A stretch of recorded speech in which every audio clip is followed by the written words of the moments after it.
एक समय की बात है, एक विशाल और डरावनी हवेली थी, जिसे लोग कालरात्रि हवेली कहते थे। यह हवेली घने जंगलों के बीच स्थित थी और सदियों से वीरान पड़ी थी।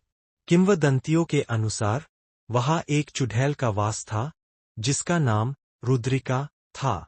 कहा जाता था कि वह किसी श्राप के कारण इस हवेली में कैद थी और उसके कारण कोई भी वहां टिक नहीं पाता था। गांव के 8 बच्चों का एक समूह था, जो रोमांच पसंद करता था। इन बच्चों के नाम थे अर्जुन, रोहन, विक्रम, कबीर, सिया, नेहा, आदित्य और तन्वी। इनमें से अर्जुन सबसे साहसी और बुद्धिमान था, इसलिए वह इस समूह का अनौपचारिक नेता था।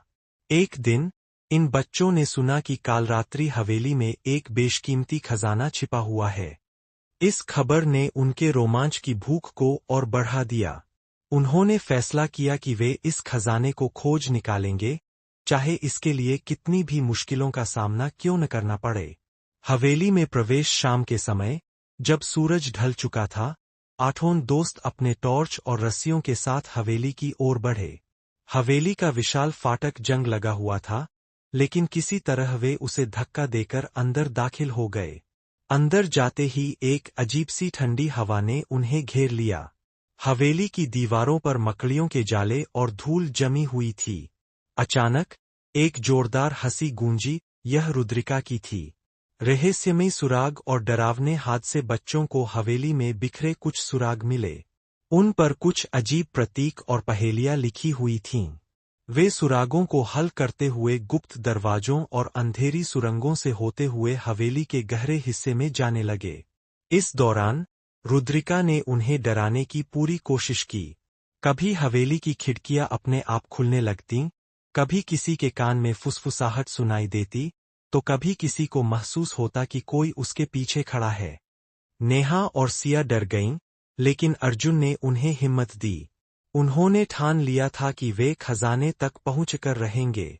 चुड़ैल का रहस्य आखिरकार वे हवेली के तहखाने में पहुंचे।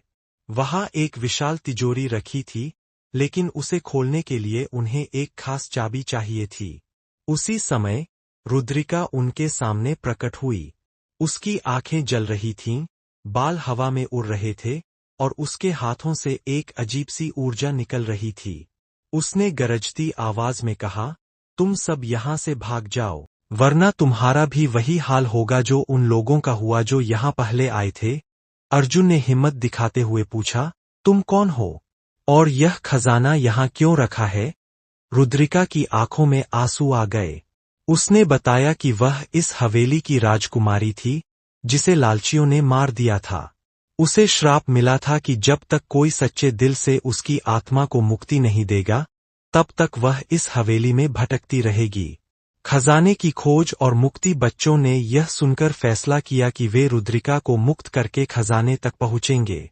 उन्होंने हवेली की सबसे पुरानी किताबों को पढ़ा और पता लगाया कि अगर कोई उसके आत्मा की सच्चे दिल से शांति के लिए प्रार्थना करेगा, तो वह मुक्त हो सकती है। उन्होंने मिलकर प्रार्थना की और देखते ही देखते रुद्रिका के शरीर से एक सफेद रोशनी निकली और वह धीरे धीरे हवा में विलीन हो गई। जैसे ही वह मुक्त हुई, तिजोरी अपने आप खुल गई और उसमें सोने चांदी के सिक्के, हीरे जवाहरात और कई अनमोल वस्तुएं पड़ी थीं। वापसी और सीख। 8 बच्चों ने कुछ खजाना अपने पास रखा और बाकी को गांव के विकास के लिए दान कर दिया। इस साहसिक यात्रा के बाद वे समझ गए कि हर डरावनी चीज के पीछे कोई न कोई कहानी होती है। रुद्रिका की आत्मा अब मुक्त थी, हवेली शांत हो चुकी थी, और बच्चे अब असली नायकों की तरह महसूस कर रहे थे। यह कहानी रहस्य, रोमांच और एक नेक संदेश के साथ समाप्त होती है।